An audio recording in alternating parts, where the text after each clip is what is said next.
Hey everyone, welcome back to the Collector's Compass, the official podcast of Collectors MD, where we explore the intersection of collecting, mental wellness, and responsible engagement across the modern hobby and beyond. I'm your host, Alyx Efron, founder of Collectors MD, and today's episode is a continuation, not just of a past conversation I've had with our guest, but of something many people are quietly carrying with them right now. Iowa Dave and I have talked before on his show, The Shallow End, about addiction, compulsion, accountability, and how the hobby has materially changed over the last several years. This time, we're picking up a thread that's felt especially present lately. There's a lot happening in the world right now. There's a lot of noise, a lot of uncertainty, and in moments like that, many people in recovery, or even just people trying to find their footing, feel this strange kind of guilt for struggling at all, a sense of, who am I to be dealing with this when all of these things are happening around me? That feeling came up recently in one of Dave's audio essays, and I explored it further on a daily reflection published yesterday called Feeling Guilty for Hurting When the World is Hurting. Today, we're going to sit with that idea, not philosophically, but practically.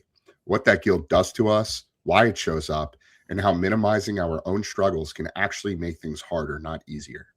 This isn't about ranking pain. It's not about being overly dramatic. And it's definitely not about checking out from the world altogether.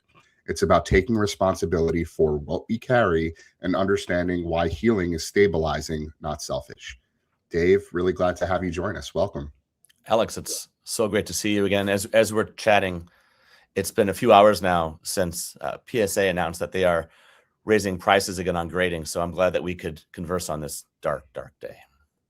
Yeah, I've been seeing that all over social media. It's definitely something that I think a lot of collectors, a lot of hobbyists, a lot of folks in the industry feel some type of way about. We could definitely touch on that. I didn't include it in our agenda just because that news sort of materialized over the last couple hours, like you said. But it also doesn't matter, and there'll be about 400 other people who decide to talk about it for the next 2 weeks. So I think that's 100%. 100%. It's probably already trending on X. So with that, we're going to start the show with our first segment, which we're calling The Shallow End Lens, what you have seen evolve. So we've had several really open and honest conversations over the last year, and they happened during a time when the world itself has felt increasingly unsettled. Since those episodes, what has stood out to you the most about the broader environment in terms of how it's changed socially, culturally, or even emotionally, and how those shifts show up, not just in the hobby, but in people's behavior? I think what's surprised me the most, but I also have found really peculiar, is that there seems to be a hollowing out of the middle. And this is only with what I'm saying. I'm not saying this is the overall trend. I'm saying this is based on what I've seen. In that, on one side, you have the hobby, and I use the term hobby loosely at this point. You have the high end, the sellers, the resellers, the repackers, the people who clearly are using social to get some sort of gratification for posting cards, usually high end. And by high end, I mean, $500 or more. That's my version of a high end. And then you've got a lot of people who have reached out. I mean, so many who have reached out. I'm really surprised. Talking about how excited they are to really be able to focus on parts of their collection that usually there's not a whole lot of audience for, but there's just an audience of one, an audience of themselves. Sure. That's a really wonderful thing. They're talking about cards that cost $5, $10, $20 or whatever, or they're putting some run together of a set that most people don't care about, but they just want to talk about it and they just want to share. And I think I discounted in a way the need to make connections sometimes. There's nothing wrong with somebody showing off their cards in the hobby. I think the reason is to ask yourself why, and then that's a different kind of explanation. Why are you trying to show off your cards in the hobby? But there are a lot of people who reached out who are very much in what I would call the shallow end, right, excited to share what they're doing. And I love hearing that. And what's really cool about it in another way is that they're doing it through DMs or through email, meaning they don't even want the public response. They just want to say, hey, look, I heard what you said, or hey, I know you've talked about this in the past. I'm, putting this together. And like, oh, that's awesome. You love hearing about that. So, but I talked about a hollowing out. I don't know where the middle is at this point. It's either all or a little bit. I was going to say all or nothing, but then I caught myself, right? It's either Yeah. you're all in to a degree that I don't think is sustainable for a lot of people, or you are satisfied or attempting to be satisfied operating financially at a much, much lower spot. And don't see a lot of sort of varying degrees in which somebody will post a card for $2 and then later on they'll post one for 150. You're like, okay, here's somebody who's just has their tastes. Sometimes the prices range. We're seeing almost a losing of the hobby upper middle class, if you will. Yeah, that's all really well said and well articulated, and certainly something that we have been seeing across the board over the last year since starting Collectors MD last March, and well before that too. And I think one of the reasons, this is coming to surface is that the hobby just isn't sustainable anymore for a lot of people, right? And that's true for reasons that go beyond just money. Now, we obviously talk quite a bit about how the average collector has really been priced out of the hobby, right?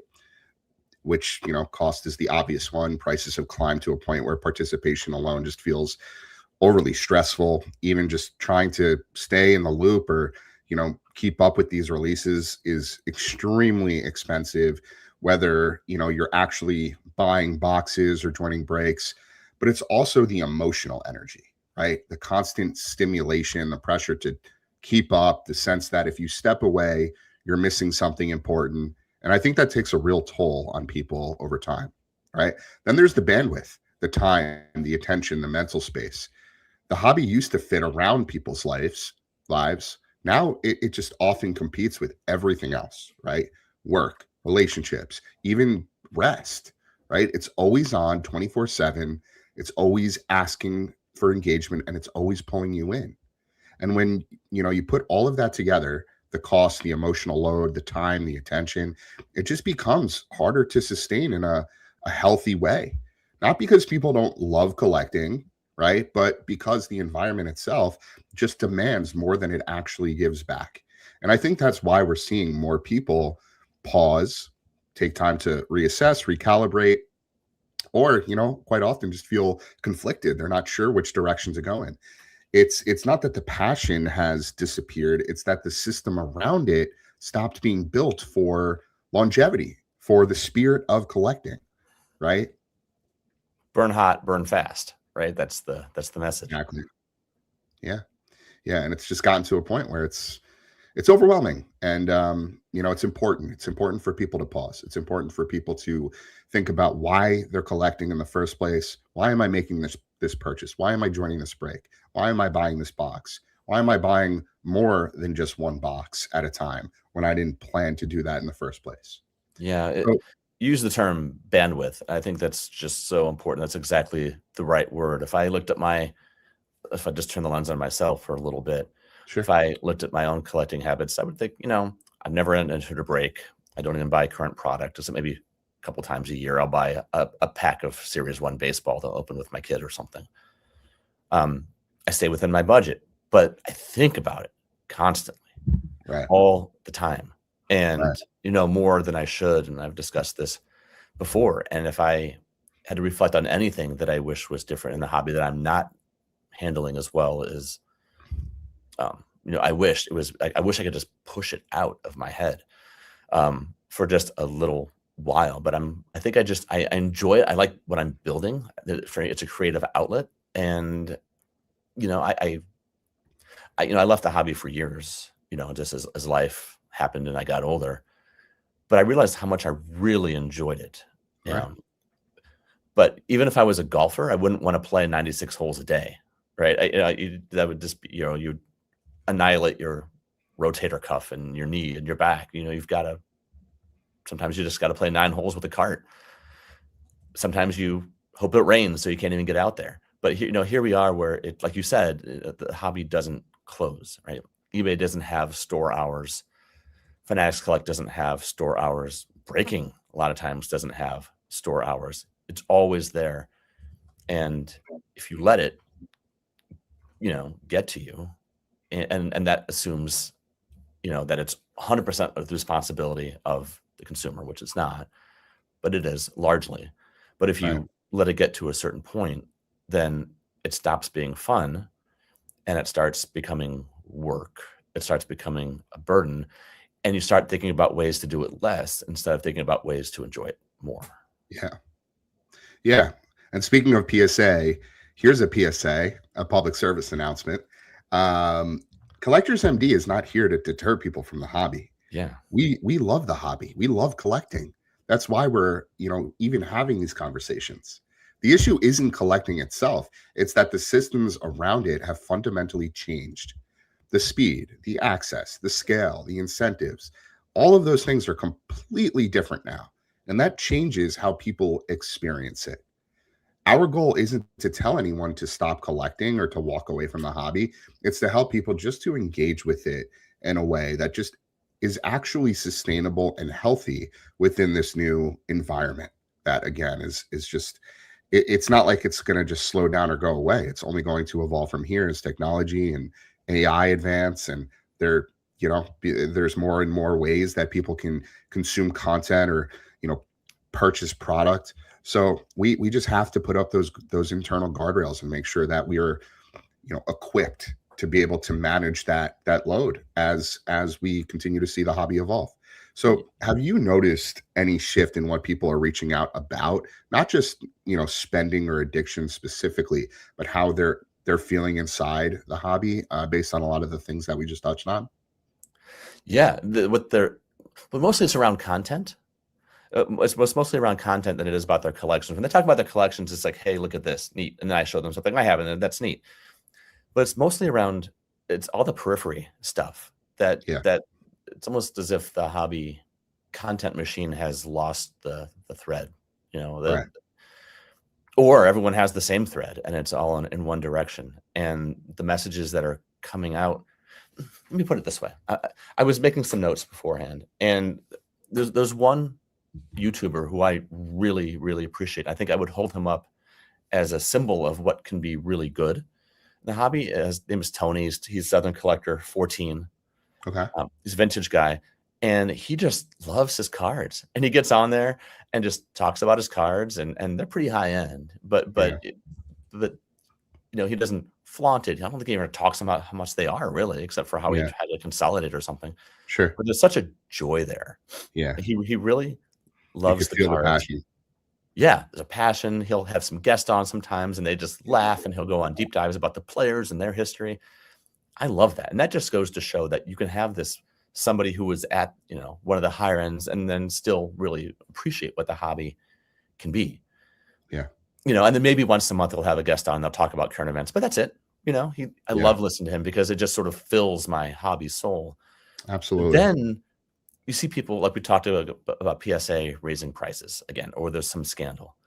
And I ask myself, when they do episode after episode after episode about this, are they happy? Is this what they want to be doing? Is this what they want to be putting out? Are they excited because they get to do something else about, the economic side of the hobby? Right. I can't imagine. And then every now and then they'll say something like, hey, this is not my job. I don't want to quit my job. And I think, yes, you do. Right. You are talking about the things that draw the clicks. You are talking about the hype. You are talking about the trends. You are talking about the drama in the moment. And as soon as it fades, you're on to the next thing. And the only reason that somebody would do that is because they are trying to build an audience, and they're not satisfied with what they have. They're always, they're not happy talking to 1,000 people. They want to talk to 2,000. Okay, now they have 2. No, now they want to talk to 5. And there's no introspection going on there. Right. Meanwhile, there's a lot of that. I get it. I have a job that I love, but if someone said, by the way, you can work in sports cards, Mm-hmm. you won't even be able to collect, but you get to work around sports cards. I'd be like, cool. That would be amazing. Right. That being said, because there are so many people that are hitting you with messages, you lose the ability to learn and to enjoy. Sure. I can go to Tony Southern Collector and I can learn about, these rare, Jackie Robinson signed cards or Hank Aaron or something like that. But for every one of Tony, there are 20 or 50 of content makers, sometimes myself included, who are just talking about the things that make the hobby not so fun and boring in a way and stressful because Right. they're talking about what people are complaining about. When I first got back into the hobby, I used content to learn, to figure out what I had missed.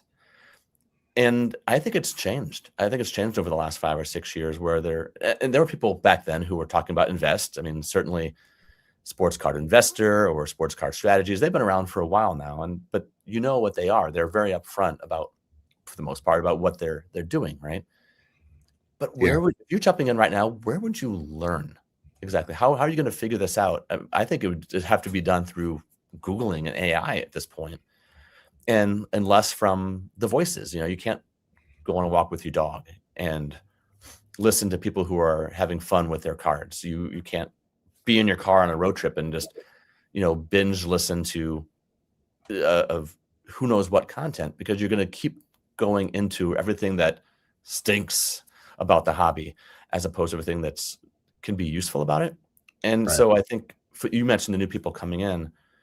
I don't worry about them, but if I think about them, I think, where are they going to get that periphery education that you need to be in the hobby long time when 90% of the messaging is just ranting and talking and complaining about or interviewing people about the drama du jour? Right.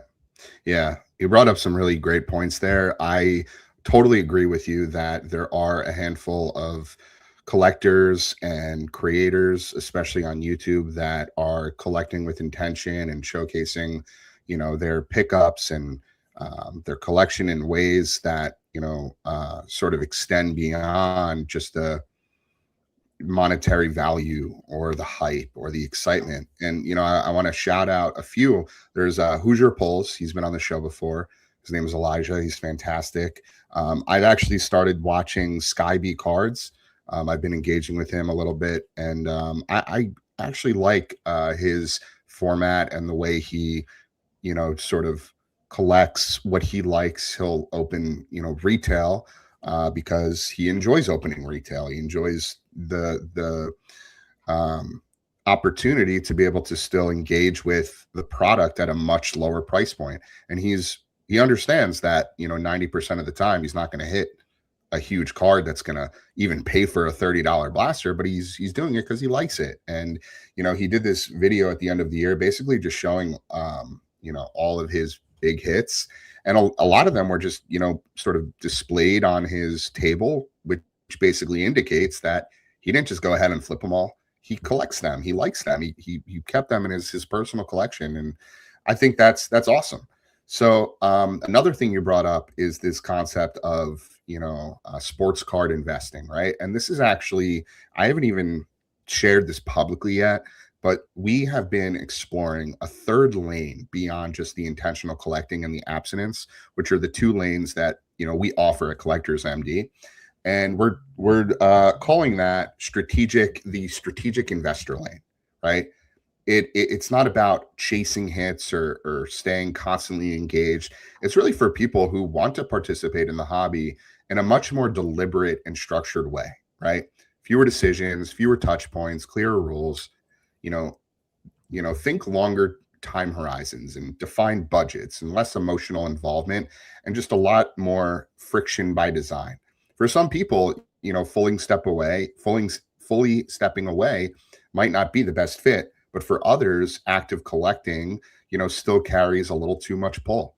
So there is that, individual who might be strategically investing, and they may need their own lane, to do so more intentionally. It gives people a way to stay connected to the hobby without being totally immersed in it. It helps reduce exposure, the noise, the chaos, the impulse, while also keeping things intentional, right? It's not about maximizing returns or turning collecting into a day trading exercise. It's about stability, clear guardrails, slower cadence, and participation that doesn't constantly demand attention or emotional energy 24/7, right? So obviously there are layers to that. There's different ways you can invest, and a lot of people end up seeing somebody like Jeff Wilson with Sports Card Investor, or other folks in the hobby, King of Cards, Roth Cards. There's a handful of them that will wheel and deal as that's their full-time job, right? Is to buy cards at shows, flip them, sell them to repackers, and make a profit, and then create content around it. And I think that's all fine and well. But I also think that there are kids, young collectors watching that, and they're thinking to themselves, I kind of want to copy and paste that. I could do that too. And then they try and they fail miserably. And next thing they know, they're out a whole ton of money. They're feeling emotionally unstable. There's a lot of other things going on. And so again, I think like creating a third lane where we can help sort of guide that pathway for collectors, especially new collectors, could be really impactful. So again, it's something we're exploring, not something that has been sort of set in stone yet, but definitely just based on feedback and demand. I think it's something that we could very well end up integrating into our ecosystem. Really, can we just touch? You use the word stability, and I think that's so important. I don't think the money should be pushed out of the hobby. I don't think the investing should be pushed out of the hobby. When I was ripping 89 Upper Deck as a kid, and I would put my lawn mowing money, and I was trying to get a Ken Griffey Jr. #1 card, and part of it was because of how much it was worth, and that's always a part of it. And you go back and you read books about collecting, and you see what it was like with the people traveling to Holiday Inns in the 60s and the 70s and putting ads in the paper saying, I'm going to be there, drop off your old cards. There's always been a money making aspect to it. And of course it is. That's fine. Yeah. But yeah, there's the stability, the guardrails, the exposure to what you are seeing. People respond to what they see, and the internet rewards noise. We're talking before about, eBay doesn't close, Fanatics Collect doesn't close. That's not so much a product of them so much as it is a product of what the internet is and has been for 30 years now, which it just happens to be trickling into sports cards where you can't turn it off. It's there all the time. So what you're talking about, the idea of trying to make things stable, strategic investor lane. I'm excited to hear, over the coming months how you do more with that. Yeah. Yeah. And, I feel like it's important to acknowledge the fact that with intentional collecting, and this is something that, we've really been laser focused on since day one. We always talk about how monetary value is kind of arbitrary, especially for the purist, the intentional collector, the hobbyist who really just loves the cards. We also don't want to be completely naive to the fact that a lot of the cards that people love do hold value. Mm-hmm. So we're not going to sit here and be unrealistic about the fact that, while, the majority of your, emotional bandwidth tied to the hobby is driven by passion for the cards, passion for the athletes, passion for, whatever draws you to the cards. There's also another layer, and that is the monetary layer. And, we try to make sure people are just looking at it, assessing why they're here in the first place in a way that's, thoughtful, mindful, and within their means. And that's really, really important. But we also don't want to deter away the people that enjoy the investing component of the hobby, right? Because it can be a great alternative way to, sort of expand your portfolio, right? Like some people, they're not really into the stock market or crypto or these things that maybe they can't really relate to. But with sports, that's a completely different story, right? Like think about Bowman prospecting. There are baseball fans who just love following, young draft picks through, the farm systems and the minors as they work their way up to the show. And they love the whole process of, investing in a young player who, may not even be in the top 100. And then, they follow their journey and eventually their cards are, worth a lot more than they paid for. That's totally fine. We like respect that. We love to see people who are engaging with that part or that side of the hobby. It's just making sure that you're doing so responsibly and for the right reasons. Right. And, how do you know if you're knee deep in it?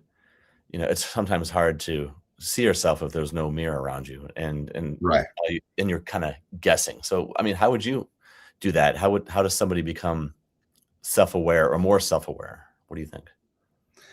Yeah, I mean, I think it's just creating an internal checklist of sorts, right? It's like going through the questions internally and making sure that you're in it for the right reasons.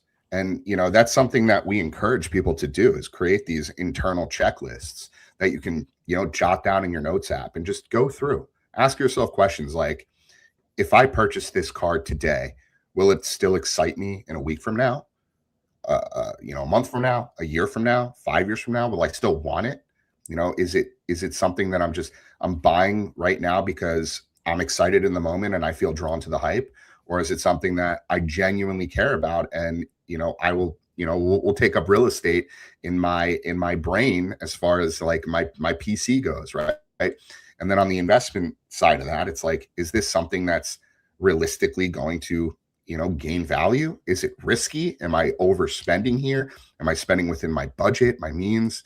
So, obviously the questions span well beyond that, but I think just making sure that you're sort of taking personal inventory, as we say in recovery, can apply to the art of intentional collecting and intentional investing. Yeah. I like that. I think everyone has to, I'm sure individually people have their own questions to ask. For one thing that I'll ask myself, and this is a bit of a variant on the, will I want this card in, 6 months or a year, is, am I buying this card because I want to see the reaction that I get, or because I'm anticipating a lot of likes or engagement? And that's been really helpful for me anyway. And I have a general rule. I don't have like a tablet with 10 commandments or anything etched, behind me, but I tend to have a general rule that I will not post a card that I get until at least, 1 to 2 months after I get it. Yeah. And that way it trips me up at the beginning to think, okay, why am I getting it? Does it fit into what I'm trying to build? Does it fit into my collection? Or has it just been a while since someone said, great card, or put the fire emoji, underneath my post or something along those lines? Yeah, so totally. Yeah, I think those internal checks are just, so key.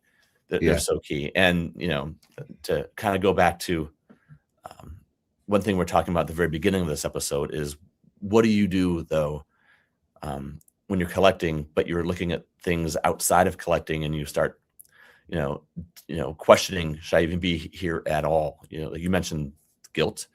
And I think that's a really important question to explore more. Right. What happens when you start feeling guilty collecting, even when you are having a good time and under control doing it? Then what? Because that's something that hasn't happened a whole lot, I don't think. Absolutely. Yeah, I just want to take a moment to pause too and just like show a quick anecdote. Like, I don't think I've ever shown this, but this is a card, a Michael Jordan card. Cards on Collecting Upper Deck. It's in this plaque. It's never been taken out. I've had this since I was like 7, 8 years old. Awesome. I don't know how much it's worth. Probably $20, right? It's just like a base card of Michael Jordan. It's probably in great condition. I do, from what I understand, this card in particular comes from a set where they were celebrating international basketball culture. And so on the flip side, there's actually a number of different languages that the text is in. I think it's like Italian, Spanish, maybe Portuguese. I'm not 100% sure. So I don't know what language actually is on the back of this card. But again, like, it doesn't really matter because I've had this card since I was a kid. It's one of those relics that has stuck with me through my entire life, and I'll never part ways with it because, and you could see like the plaque itself is all beat up and it's, definitely has been weathered over time, but it's something that is meaningful to me, right?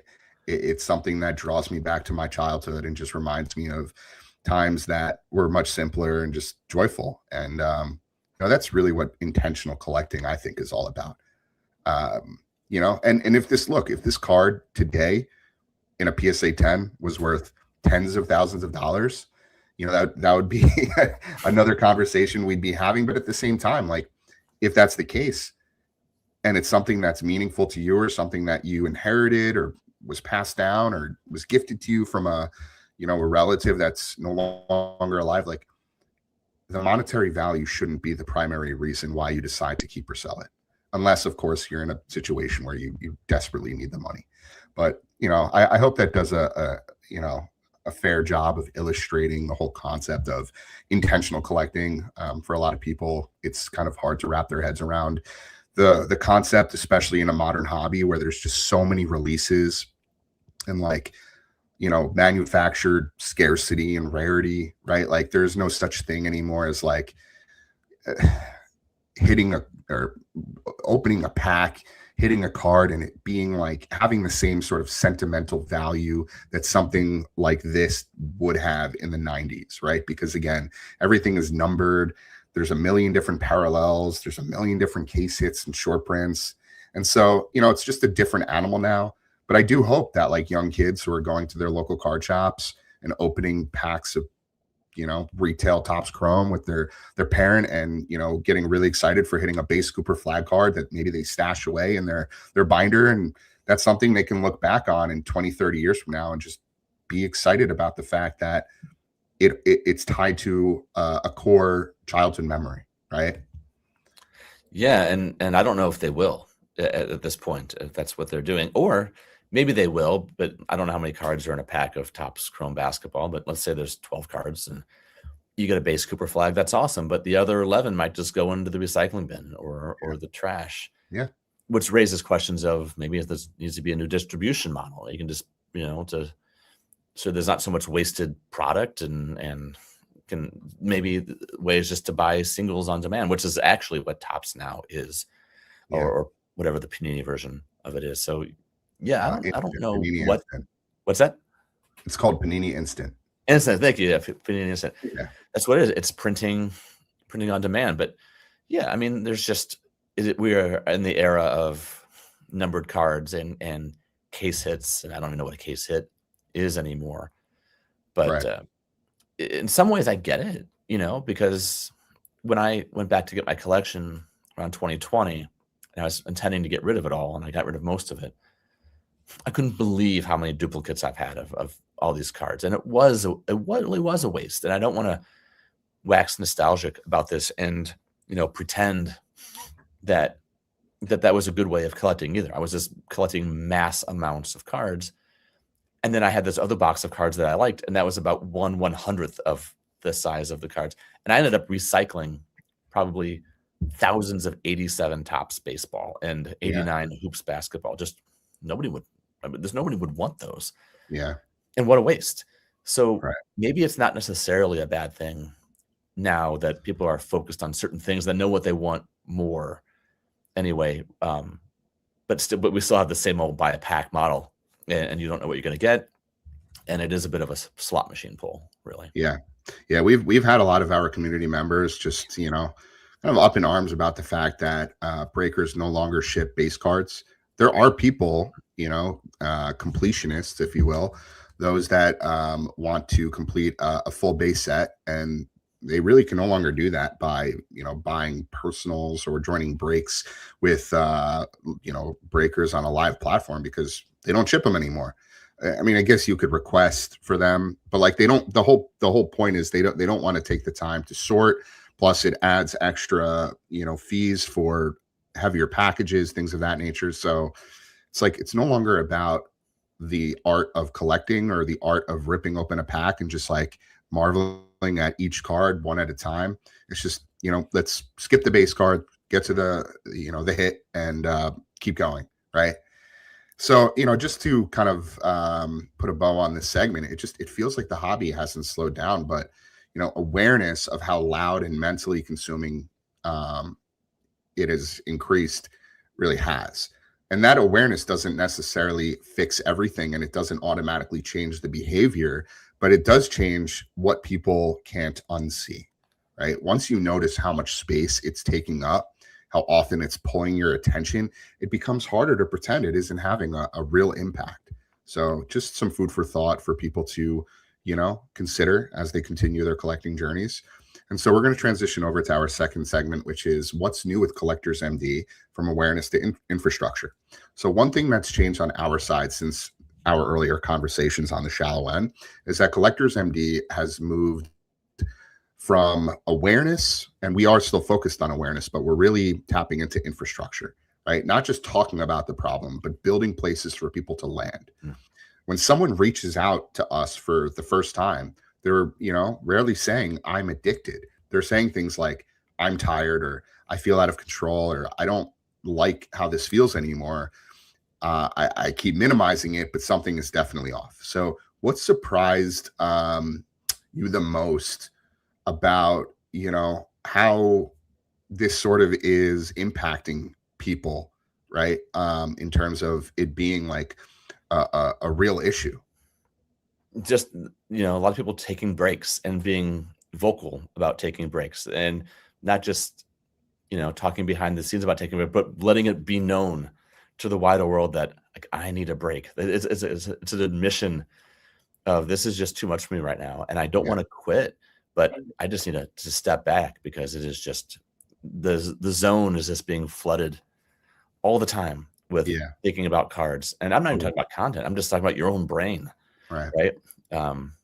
You've got your eBay watch list, or your ComC watch list, or your Fanatics Collect watch list, and that's always there.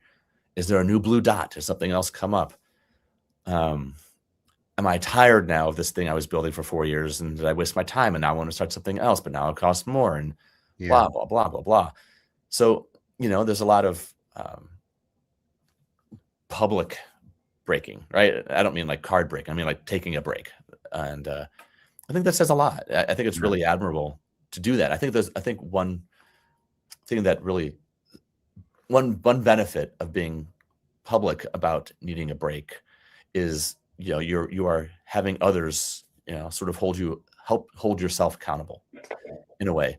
So Right. when you come back, it's like, oh, I thought you're taking a break, but it's Mhm. only been 3 days, right? Just to have someone else to sort of call you out on it in a way, Right. which is nice, because I think a huge chunk of the collectors in this hobby they're so good, and they just want to be here for the community. And that's one of the main reasons I'm here, is for relationships and friendships and community, and just being able to be a part of something that has really been lost a lot, again, through digital culture. There's that, I think it's Sherry Turkle wrote the book called Alone Together.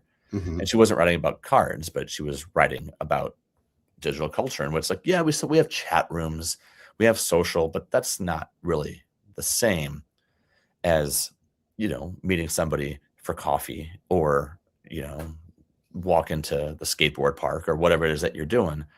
Sure. It's not really a replacement for it. So we have to manufacture the community ourselves, or find other ways to do it, which I don't want to get on a tangent about card shows, but that's one good thing I like about card shows, is you actually talk to a human being. Right. But yeah, to get back to your original question before I'm too far astray, is I've been really interested in and noticing of people saying, taking a break from social, or stepping back for a little bit, or reassessing my collection, Right. something along those lines, all those signal words for, I need a change. Right. Yeah. Yeah. And I think, a lot of what you're talking about, when people experience that relief, when they realize they don't have to justify their struggle, to be taken seriously, especially when it comes to collecting things like cardboard, that's an incredible thing. They don't have to prove they've lost enough money, or hit a dramatic rock bottom moment, or, check some invisible box for their experience to matter. Right. The moment they realize it's okay to say things like, this doesn't feel healthy for me anymore, without defending it, right, something starts to shift, right? The noise sort of quiets down a bit. And instead of spending all of their energy explaining why they're struggling, or like how they're struggling, Yeah. they can finally start talking about like what they're actually feeling. And also, and this is the most beautiful part of peer support, connecting with others who are experiencing the exact same things they are.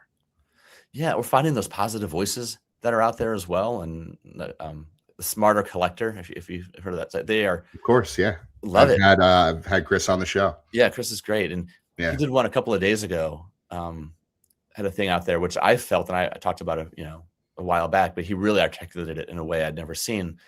The idea of feeling good, and the relief when you don't win an auction. Yeah. Like that's really something interesting. So Reverse it's psychology.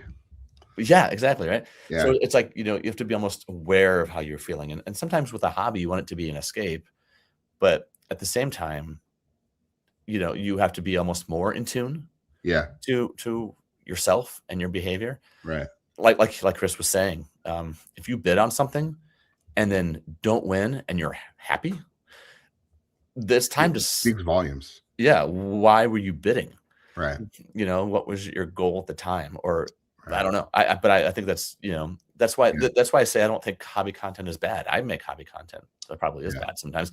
But Chris is, but there are those really, really like people out there who are like yourself, certainly with Collectors MD and with the Smarter Collector, who are fantastic resources.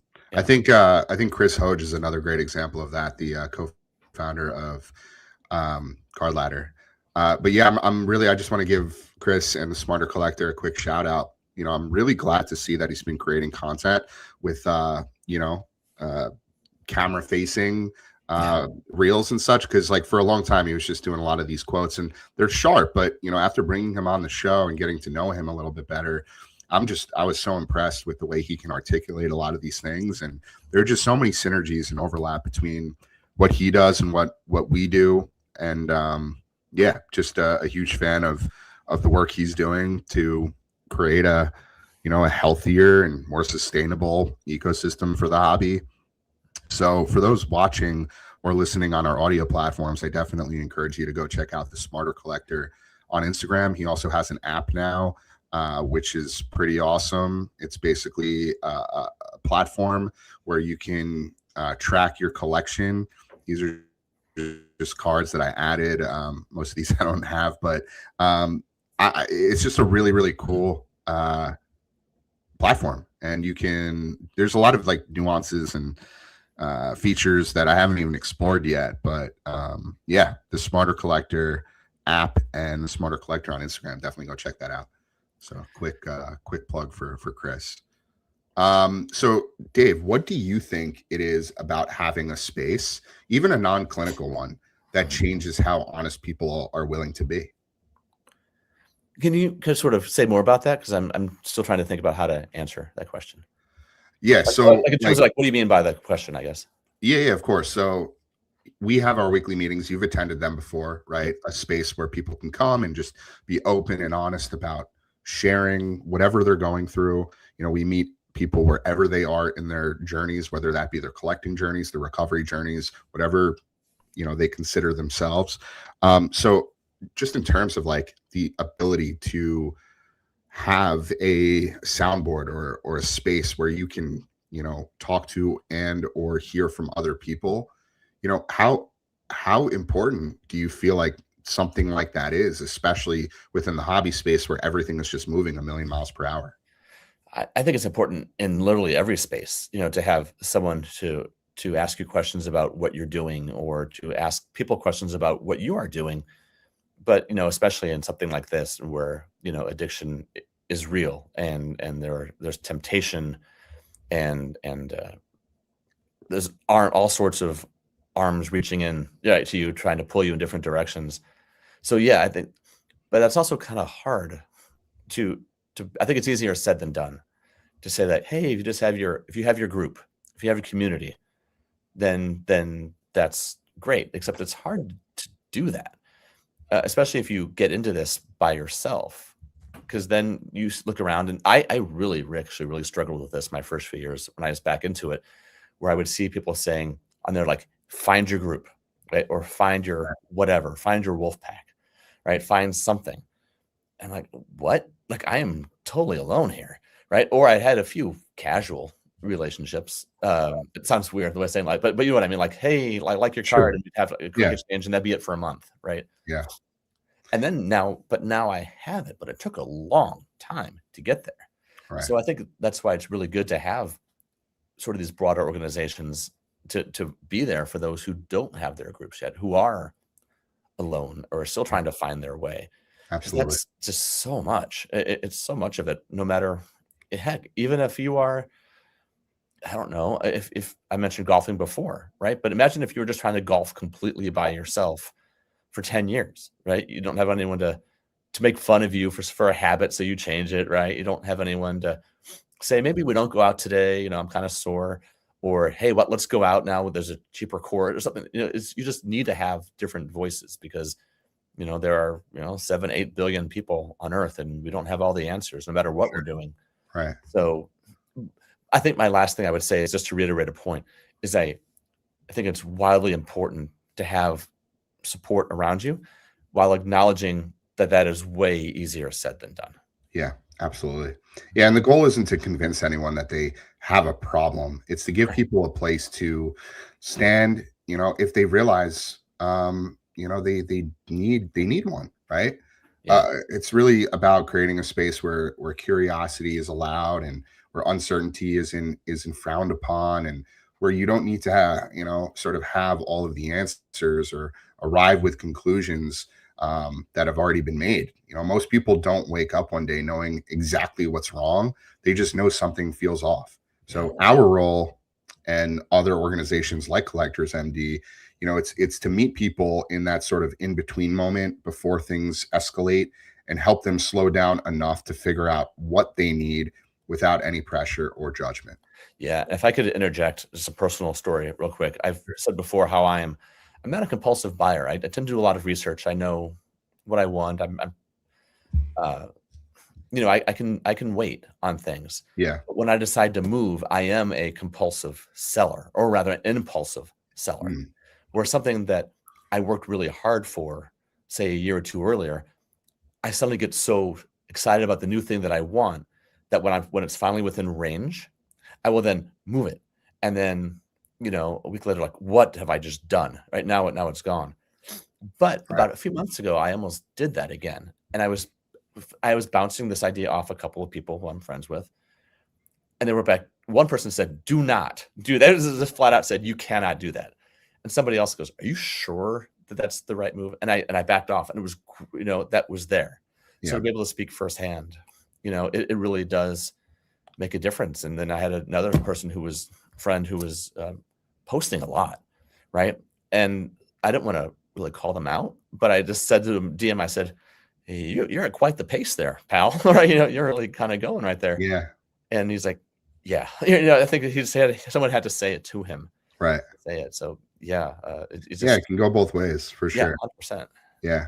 All right. We're going to transition over to our third segment, which is the theme that I brought up before. When the world is loud, things like guilt, pain, comparison, and minimizing our own struggles, can feel daunting. And so, you touched on this recently in an audio essay, which I was just amazed by. I really, really enjoyed it, so much so that I reached out to you and asked you if you could repurpose it into a daily reflection, because I just thought it was so powerful. And so that whole concept, the feeling of guilt people carry for struggling when the world feels like it's on fire. I want to spend some time here because I think it's quietly stopping a lot of people from getting help. And I also want to pause to just share, again, I was just so inspired by your essay that I wrote a daily reflection, which I published yesterday, called Feeling Guilty for Hurting When the World is Hurting. So I'm just going to read this real quick. It's not too long. It's a few paragraphs. But I think, again, it just really drives home this message. So there's a subtle feeling of guilt that shows up for a lot of people in recovery. You look around at the news, the chaos, the suffering, the uncertainty, and a thought creeps in. Who am I to struggle with this? Compared to everything else happening, my problem feels small, trivial, like a so-called first world problem that doesn't deserve attention. But pain doesn't work on a global leaderboard. Struggle isn't invalid just because someone else is struggling differently. Your nervous system doesn't check headlines before reacting. Compulsion doesn't pause out of respect for world events. If anything, uncertainty and stress tend to make these patterns louder, not quieter. There's also a difference between perspective and dismissal. Perspective helps us stay grounded. Dismissal teaches us to minimize, suppress, and push through things that actually need care. Telling yourself your addiction doesn't matter because the world is on fire doesn't make it go away. It just delays the moment you have to face it. Strength isn't built by minimizing pain. It's built by facing honesty. Then I have an image here that says your struggles matter even when the worlds feel louder. Recovery isn't selfish. It's stabilizing. It's choosing to reduce harm in at least one corner of a chaotic world. And that matters more than we give it credit for. You don't have to catastrophize your struggle or to justify addressing it. You also don't have to apologize for wanting to feel better. Taking your healing seriously doesn't mean you lack empathy for the world. It doesn't mean you're unaware of suffering, detached from reality, or turning inward while everything else burns.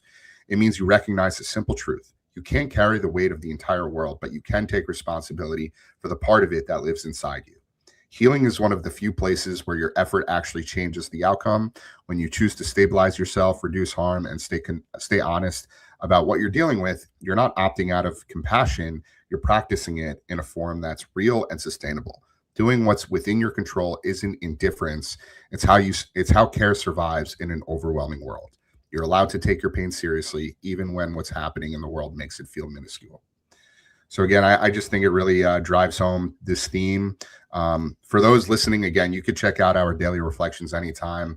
They're posted across all of our social channels, but they also live on collectorsmd.com /daily-reflection. So yeah, definitely feel to check those out. We have a lot of contributors.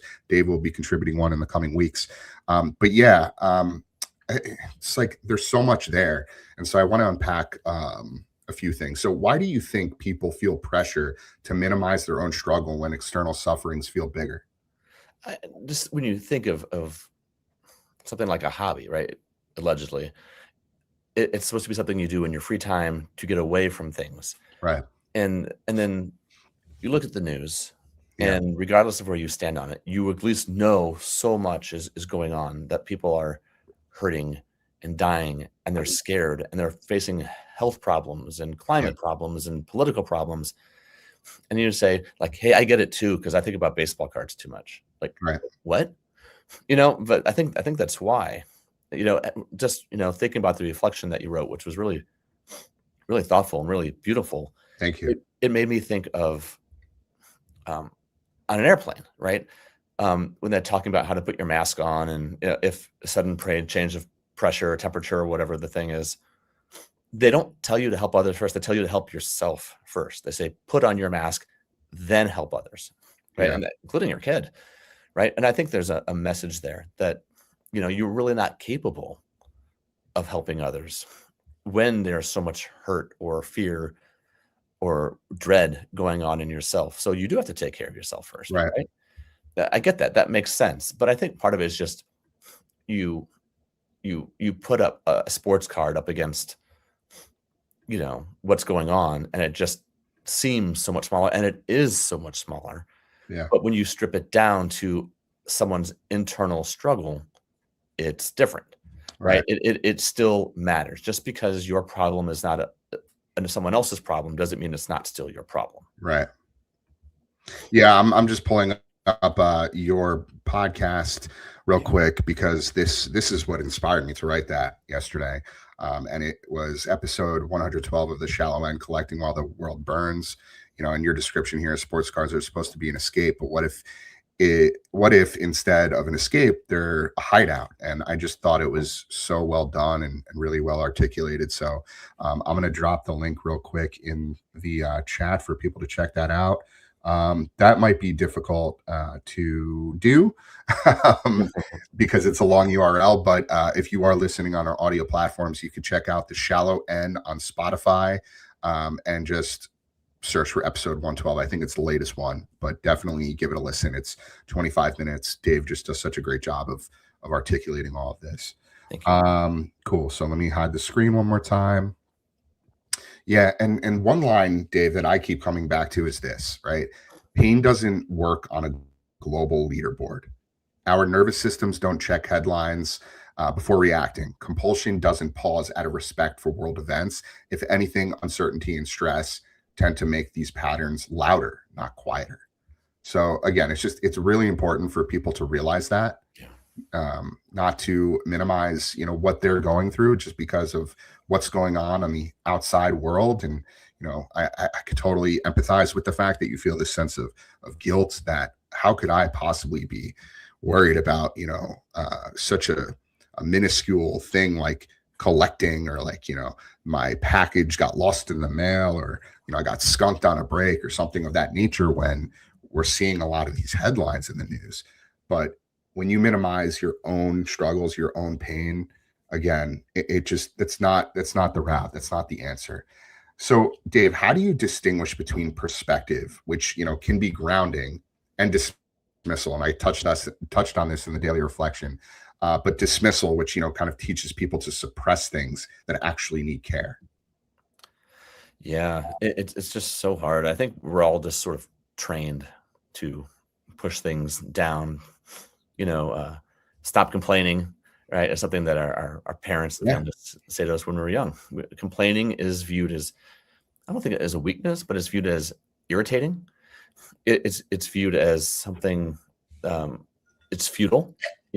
Take action. Don't just complain about something. Do something. yeah, That's and there's some real truth to that, of course, as well. But our problems often seem so much smaller when you put them in perspective with others, but they're not, because they're our problems. sure. And I don't think we need to expect the Prime Minister of England or of Great Britain to care about someone who's spending too much on brakes. But you can care about it, right? It's almost a matter of proximity, Right. right? So you and then the people closest to you, this is a major thing. And you have a right to be troubled. You have a right to want to help yourself. And I think all these bigger problems in the world, all these things that are happening, they trigger all these other feelings in yourself. I don't think I would be as irritated by people, say, posting their coolest, greatest, latest Tom Brady card if it wasn't for so much going wrong. Like it's these things that start to get highlighted when you see other things and you start comparing one to the other. And that's when the guilt sets in, because then first I'm annoyed with others and then I turn it inward. When I'm Right. looking outward, it's like, wow, great Tom Brady card. Who gives a bleep? Like, I'm so Yeah. tired of seeing it. And then I Right. think, well, Dave, you just posted a card of like someone. I'm like, I did. Right. So I guess I'm going to start dialing back a little bit. And that's where that episode and that essay came from. And the response has been really touching and really overwhelming. As it Um, should. I mean, it was really powerful. yeah. I, I honestly, I almost didn't publish it. It was one of the few I almost did, because I thought this is going to really piss some people off. Yeah. Well. And instead, it Well, was which is fine. I've yeah. done this my entire life, You professional can't life. make everybody happy at the end of the day. I've learned that the hard way. Even through what I'm building with Collectors MD, which is intended to be a positive uh movement that's just all about lifting people up and spreading awareness and educating, and yet people still find a way to inject some sort of negativity or accusations and whatever. But you're never going to be able to make every single person happy, but as long as we're making an impact on at least one person, I keep coming back to this, if you make an impact on just one person, you've made a real difference. Yeah. So you know Yeah. Well, I hear what you're saying. Thank you. Yeah, that totally makes sense. And it wasn't that I've put it so much out there over the years that people get annoyed all the time. I don't really mind that, but it felt almost like a bit of a betrayal in that, we want the hobby to be this place to get away from the problems. And now I am injecting it with the thoughts of those problems. And I thought, sure. is this antithetical to why I'm here and to why people are here? And are they going to be justifiably agitated if I'm trying to ask them to think about this stuff? Right. But instead, holy cow, it was just the amount of DMs that I got. Amazing. It was incredible. It was just absolutely incredible, saying like, yes, thank you for saying that. I was thinking it, and then they would kind of go on for the reasons why, their own personal reasons. But I've never had that kind of response to anything. That's awesome, man. And honestly, I'm just so glad to hear that you that made such a lasting impact on so many people. I hope more people listen to it, because again, it was one of the most powerful things that I've listened to in a long time. And I reached out to you almost immediately after hearing it. I think I even posted it across some of our channels. I put it in our group chat and our Discord. Just really want to spread that message. So I'm looking forward to seeing what you come up with the daily reflection. And of course, no pressure there. You could take as much time as you need, but would love for that to be a part of sort of the collective that we've created with the daily reflection. We've published one every single day since March 25th of last year. And so we're coming up on 1 year, and we're going to have 365 reflections that have been published by not just myself, but other individuals within our community, along with our referral network and other, industry contributors and things like that. So would love for that to be included in some capacity. Awesome. Yeah. So one last thing here on this segment, strength isn't built by minimizing pain. It's built by facing it honestly. Recovery, it's not selfish. It's stabilizing. It's choosing to reduce harm in at least one corner of a chaotic world. So just keep that in mind for those of you who are listening and maybe going through some tough times. And it doesn't have to be directly related to the hobby or collecting or gambling or anything like that. If you're going through something and you're unsure of yourself, or you're feeling unstable, or something's off, don't just sit there in silence and in isolation. Reach out to somebody. It doesn't have to be a professional. It doesn't have to be Collectors MD. It doesn't have to be a peer support group. Just reach out to somebody and let them know what you're going through. Yeah. Right. And I one last thing I want to say is, and I learned this early on in my recovery, is that we cannot heal in isolation, no matter what the scope is, or whatever we're going through. We can't do it alone. We have to heal in community. Humans by nature, we're a social sort of specimen. We naturally have to help each other in order to thrive. And so that applies here too.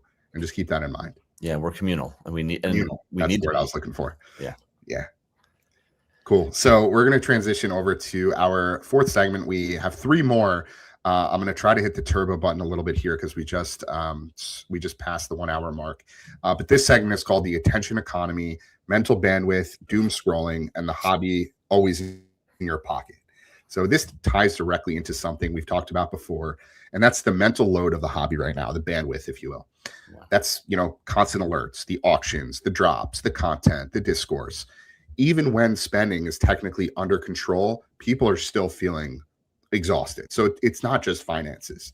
So why do you think, Dave, it is just so incredibly hard to unplug? Because it's present, it's omnipresent. It is always there. 2, it's fun. And 3, it's something that builds identity. It gives you, when you put a card up there and you hits just right, and the feedback that you get, it's intoxicating. I'm just, speaking about myself here. So it's always there, and I enjoy it, and I'm getting, a positive self-image back. Why would I want to stop? And yet, I will find myself at stoplights sometimes in park. Thank you. Before it pulls away, but still I will flip open Instagram at a stoplight while I'm just parked to see if there was a comment. And I'm like, wow, what am I even doing? And I see that, and I'll quickly, close the app, and I'll just tuck the phone away and think, you're going to be where you're going to be in 10 minutes. You can still check that there. Right. But, it's, I forget his name, but someone who wrote the book, and they pointed out factually and through reporting that tech companies, for creating things like the iPad and whatnot, and the games and through the App Store, they deliberately made it sound like a game. Right. So when you get a you hear a ping, right? Yeah. And that if your sound is on, you hear the ping, and it's it is a slot machine or a pinball machine. Yeah. That's intentional. Yeah, it is absolutely intentional. Right. 100%. I think it's so telling. And I promise I'll bring the point back around. I think it is so telling that Steve Jobs, when he was alive, Steve Jobs and his wife had a very strict time limit on how much their kids could be on their iPads. Right. Because he knew. Right. They knew that sort of thing is addictive, and it's there, and it doesn't have to stop. Right. And it doesn't stop unless you find a way to make it stop. And not everybody has the strength, not everybody has the willpower to do it. But it is scientific, it is psychosocial, it is psychological. It is not an accident that it is set up the way it is set up. There was a game. It was during the early days of the iPhone. There was a game called Flappy Bird. I remember that game. Yeah.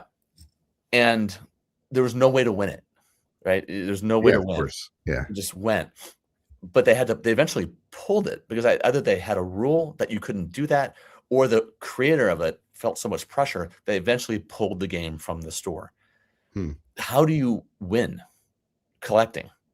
You don't. Yeah. You can't win. There's Yeah. no end. I actually have a Right. list that it's I don't know if I'm be able to stick to it, but actually I have an endpoint. I have some cards I want to get and a collection that I want to build, and I just want to be done, actually. But then almost like a book, almost like I'll have a book of that I can show my grandkids someday. Like, this is the collection that I built. Period. But what about the connections that I've made? How do I stay active in the community if I don't collect cards anymore? And I'm not close. I'm probably 5 to 10 years out from reaching this point, if I actually reach that point. Yeah. But collecting and the card space really is one giant game of Flappy Bird. There is no ending, and there's no way to win. I love So you that. just keep going and going and going. Such a great analogy. And it's something that comes up all the time, right? Like, there's no real winning when it comes to collecting. Right. And, I don't think Dave means this in a cynical way by any means, but like a game like, such as Flappy Bird, you can play it, you can enjoy it, you can even get better at it, but you can't actually win the game because there is no end. There's no finish line where the game stops and says, like, hooray, you did it, you're done. Right. And collecting works almost exactly the same way. There's always going to be another card, another release, another thing to chase, another level that you just can't reach. And if your mindset is that winning means completing something or finally feeling satisfied, the goalposts just will keep moving. So that's why intention matters so much. If you don't define your own boundaries and your own version of enough, the system will happily just keep you playing. And the problem isn't, enjoying the game. It's thinking the game will eventually end on its own. It's never going to happen. Even if you were, let's just say hypothetically, you were to hit the Cooper Flag rookie logo man whenever it comes out, and you were able to flip that for millions of dollars, and suddenly your life is just, fundamentally changed forever. There's going to eventually come a time where things start to feel bland again. It all sort of evens out, as it always does, because money and lifestyle are relative, right? You're going to come across another time in your life where you feel like, you need to scratch that itch. You need to experience that dopamine high, just in a different capacity. Again, it's relative, but there is no winning. There's no winning in life. The same thing applies there, right? Like, I think like the movie The Pursuit of Happiness is a great example of that. Yeah. Right? Because at the end of the day, it's like, what is the point of life? Right? Like, it's the pursuit of happiness. It's to be happy and to make sure that the people you love and care about are also happy. Right? There is no end goal. There is no like, I accomplished life and I win some sort of award or medal. It's not finite. It is in terms of the number of years we all live, but I think it's just a part of how society has sort of taught us to think in such a numerical way where everything just has to have, a start and finish. It's just that's not the case. And the same thing applies here. So really, really great comparison, really thoughtful, and honestly pretty deep. But I'm glad we touched on that. Yeah, for sure. It's just it's important to talk about these things, because when we do push it down, we get back to what we were talking about before, which is it just sits there and then it festers and it just gets worse. Yeah, 100%. Let me make sure that I didn't lose my place here. So what does compulsive behavior look like? I would say, like, again, not touching on finances here, but what does compulsive behavior look like before it ends up turning into or looks like debt?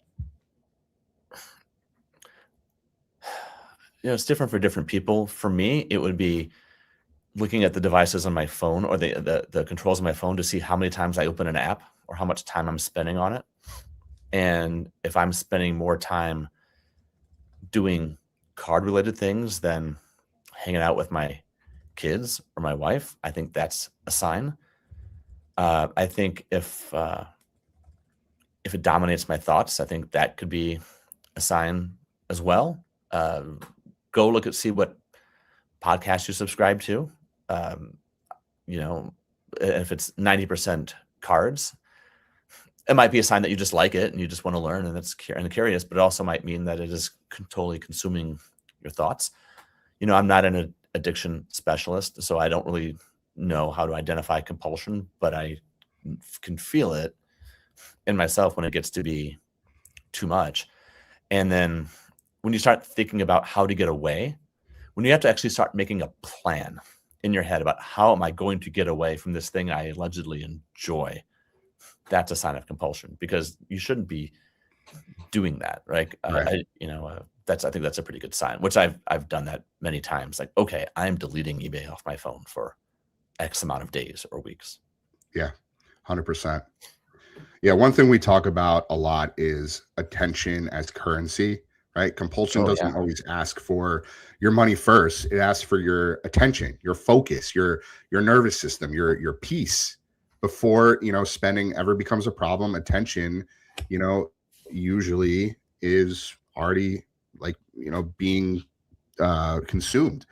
And it's the constant checking, it's the thinking about the next drop, just like consuming your mind, the next auction, the next move. I mean, when I look at my eBay app and I see 21 notifications, like I start to feel, anxious, right? yeah. Even when it has nothing has been bought, your mind is still occupied. And over time, that kind of low level engagement ends up adding up. It creates stress and restlessness and, fatigue.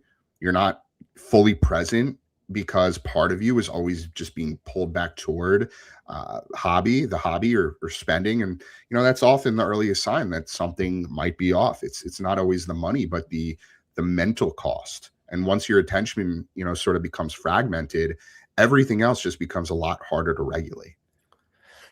Yeah. And getting back to your previous question about, how do you know compulsion from, again, I only know myself. But when I start becoming more forgetful about everyday things, that's usually a sign that I'm too deep into the cards at the moment. And it's, the old joke, you can't find your glasses because they're on your face. You walk into a room and forget why you walked into the room. But that's like a real thing. It is like really accelerating for me. That's how I know what sometimes when it's too much, when it's like, I'll think of 4 things and they're all immediately gone. Right. But I know that there's still 4 days and 9 minutes and 10 seconds until, an auction ends that I Sure. want. Right. That's a pretty good sign. So when other parts of my life start to drop off, that's another sign. Yeah. Yeah. Well said. All right. We're going to transition over to our 5th segment, which is accountability without polarization, pushing change without becoming anti-hobby. So when we talk about things like guardrails or responsibility, some people hear, we need to ban things, or you're anti-hobby. So why do you think that reaction is just so strong? Like people just feel this unrelenting need to protect the hobby at all costs, even those people who may have already been burnt by it. Yeah. I mean, some of them have financial interests in it. Some of them have their entire identity wrapped up in it. Sure. Some of them have, business ties to it. And so they need it to keep going. And I think another one is that if they were to agree with you, it would be an admission about where they stand themselves. And I don't Yeah. think they really want to face that at that Denial. point. Yeah. Right? So Yeah. it's like, no, you're wrong, because if you're right, then I'm wrong and I'm in a bad spot. Therefore, I'm going to say that you are, an outsider who is trying to take away all that is good and holy in my card life. Sure. So I think that's probably why. Yeah. Yeah. And people will go to the ends of the earth just to protect certain breakers from being called out or being, criticized. So yeah, it's, obviously it's polarizing. There's a lot of different opinions, and people just, feel like they need to insert themselves into every single conversation and just, add that additional layer of whatever it is. We do have somebody in the chat here that said attention is life's one true currency. It's finite, have the same amount. assuming we live to the same age, how do you spend your attention? Budget reflects priorities, budget wisely. I've been listening all the way. Love this discussion. Thanks so much, Mookie. Mookie Chilson. Really well said there.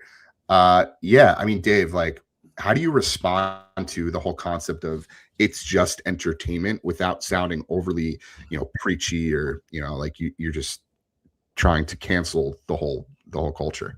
Yeah. So first, I love that comment from Mookie Chilson. Great guy. Just such a thoughtful hobby mind. So I really appreciated what he just put up there. For sure. Yeah. How do you say it's just entertainment without minimizing or sounding like you're patronizing? Yeah, exactly. Right. What if I were to pull a Chris Hoche here and flip it? And what if I say it's okay to be patronizing? Right? Yeah. What if it's okay to say you're wrong about this, and this really is just this? And it's like that cartoon where there's one person who is talking to a million people, and the one person is saying, but you're all wrong. But maybe that one person maybe that's actually true here.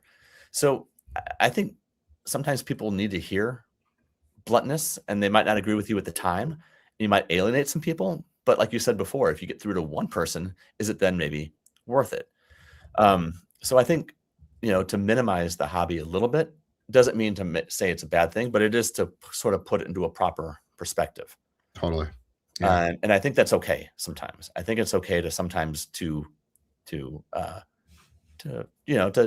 dump on the hobby a little bit, and to, throw some freezing cold water on somebody. Yeah. And say, like, dial back. Like, I know how much this means to you. Yeah. This is a weird parallel, but when you're talking about people who comment on everything as well, it made me think of people who, when a celebrity dies, and they then comment RIP celebrity. It's like, you did not know that person. Yeah. You are inserting yourself into this discussion because it makes you feel connected, important. It's some sort of a parasocial relationship thing that's going on as well. Yeah, it's deep rooted.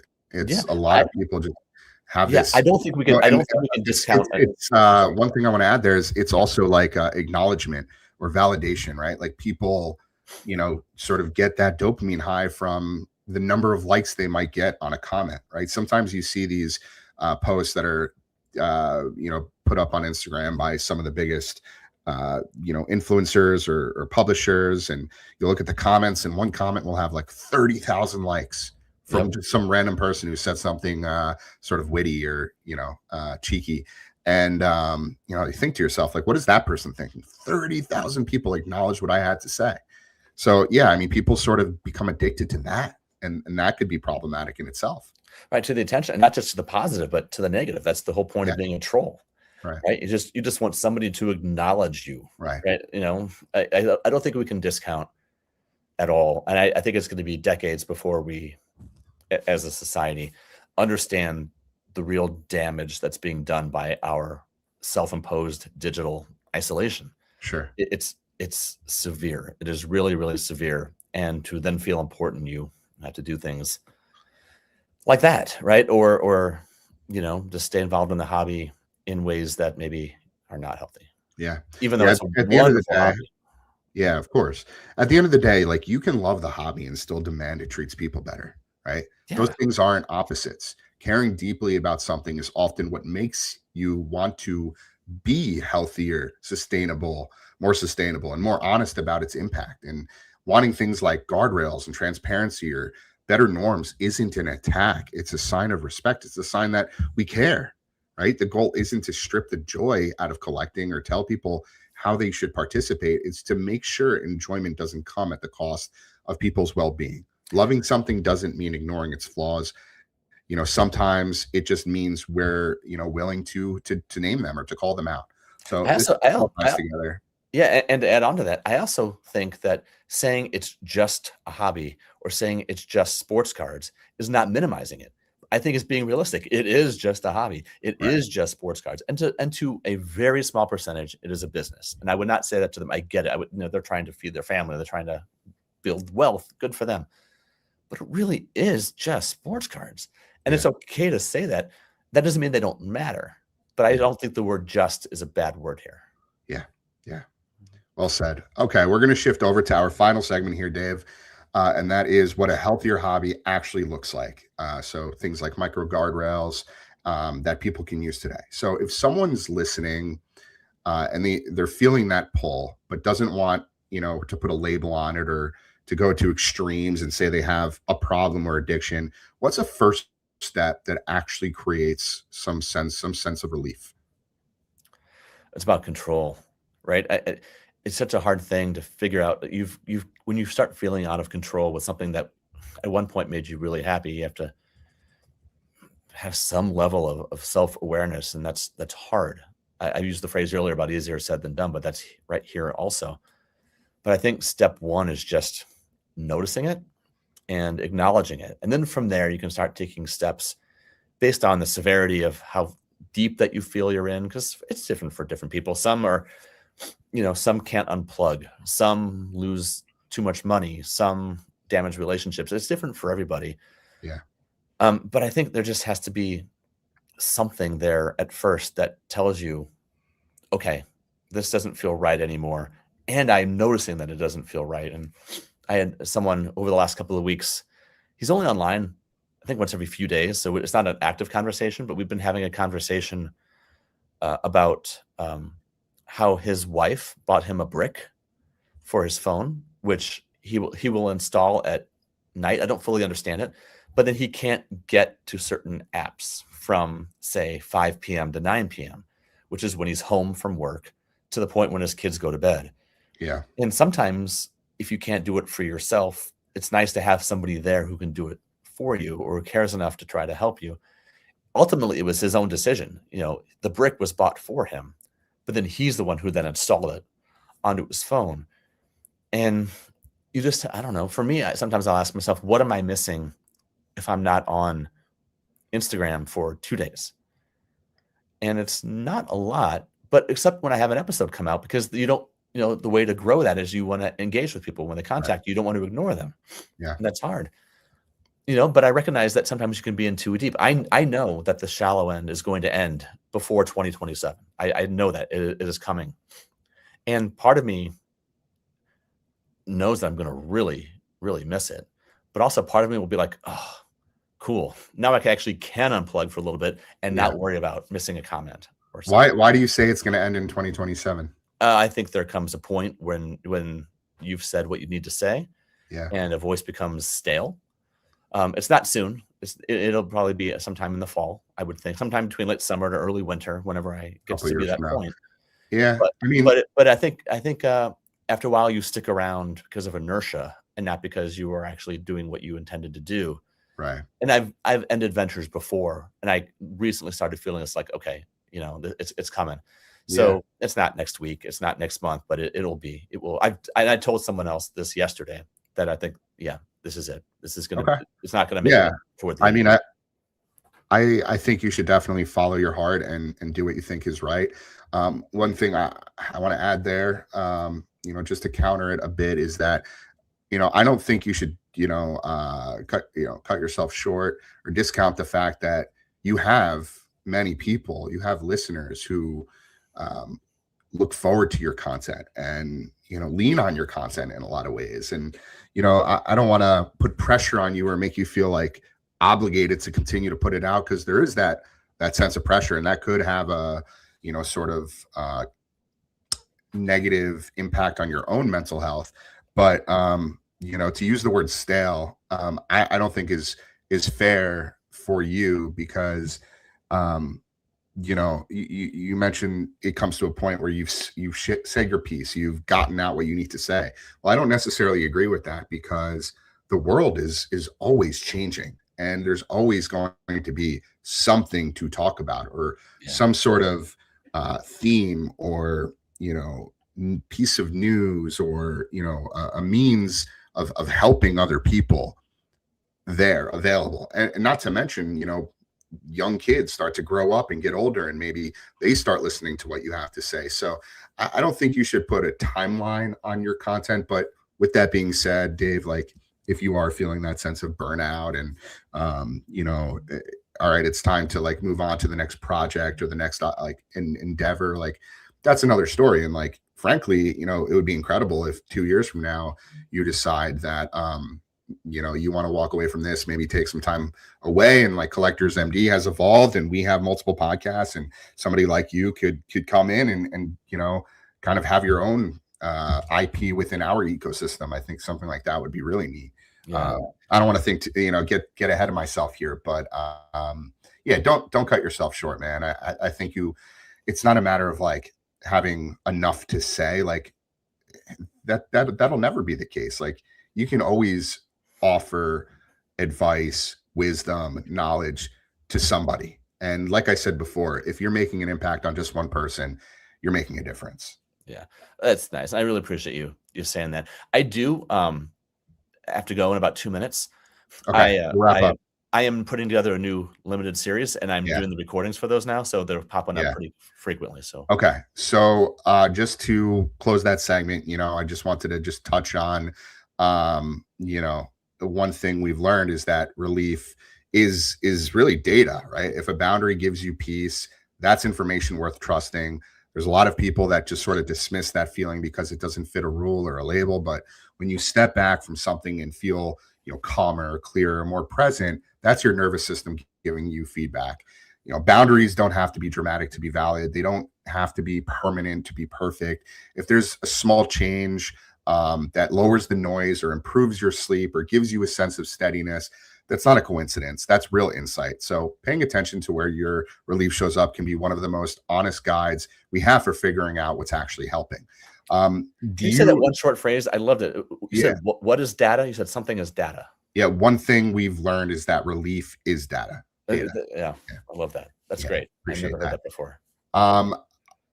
I do want to just do a rapid fire round real quick and then close this out. Okay. So I'm going to ask you a question. You're going to hit me with your first honest thought. This is going to be quick. I got 5 of them. Okay. A hobby behavior that looks normal, but can be a red flag. Commenting at all hours of the day on someone's post. Sometimes it's in the morning, sometimes at night, sometimes overnight, but there's omnipresence. 100%. Most common justification people use when they're slipping. I don't know. I don't. Totally fair. We could pass that. We can skip that one. Earliest sign someone is losing the why behind collecting. When you start seeing them post cards that are really erratic, that don't make any sense, and their cards are no longer recognizable as a sign to them. Or they don't no longer fit their sort of collecting profile. Yeah, you're doing what now? Yeah, exactly. One boundary that works better than people expect. Putting your phone away, and I mean like in a different room.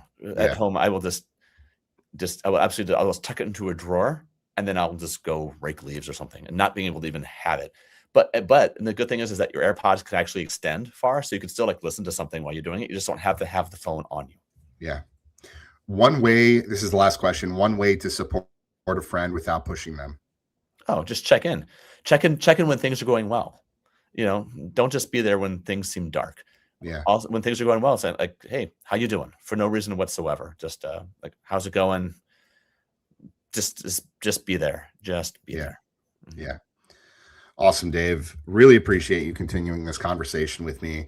What really stands out is how much of this comes back to permission, right?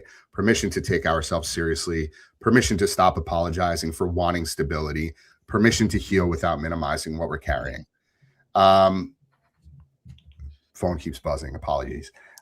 One final question before we go. If someone listening recognizes themselves here, especially one final question. If someone listening recognizes themselves here, especially that guilt for struggling when the world feels heavy, what's one supportive step they can take this week without apologizing for it? I'm going to tell them something that one of the piece of feedback that I got. And when I put that piece out, somebody contacted me, and this is not going to be a reaching out. This is going to be a perspective instead. Somebody reached out who is a survivor of a terrible, terrible disease. And he said, don't stop. You should not feel guilty. Nobody should feel guilty for being a part of the hobby, or of any hobby. Nobody should feel guilty for having something in their life that they enjoy. Be mindful of the amount of time that you're spending in it, but do not feel bad for 1 second about being a part of it. And Yeah. to hear that perspective about what he fought through, and for him to say that that thing was there, the cards were there for him when he was at his darkest moment. Imagine if he had put cards away so he could work on his fight, he would have been more upset. He would have been in a darker place. Yeah. So for him, the message is about moderation. And the message, well, no, I'm not just that. It's about moderation and just self-awareness, not completely pushing it out of your life. Yeah. Well said. Yeah. Appreciate you, Dave. And one last quick shout out to Sportsman Dan. He is an awesome dude. I was on his podcast recently, and he agreed with Mookie on a great discussion. So appreciate you, Dan. Dave, thank you again. If this episode resonated with you, make sure to subscribe, share it with someone who might need to hear it, and help keep this conversation grounded and human. If you're feeling uncertain, overwhelmed, or stuck in patterns you don't fully understand yet, Collectors MD is here as a free resource. We host weekly peer support meetings every Wednesday from 8 to 9 p.m. Eastern, with additional programming focused on intentional collecting and harm reduction. You can find all of our resources at collectorsmd.com. I'm Alyx Efron. This is the Collector's Compass, reminding you to collect with intention, not compulsion. We'll see you next time.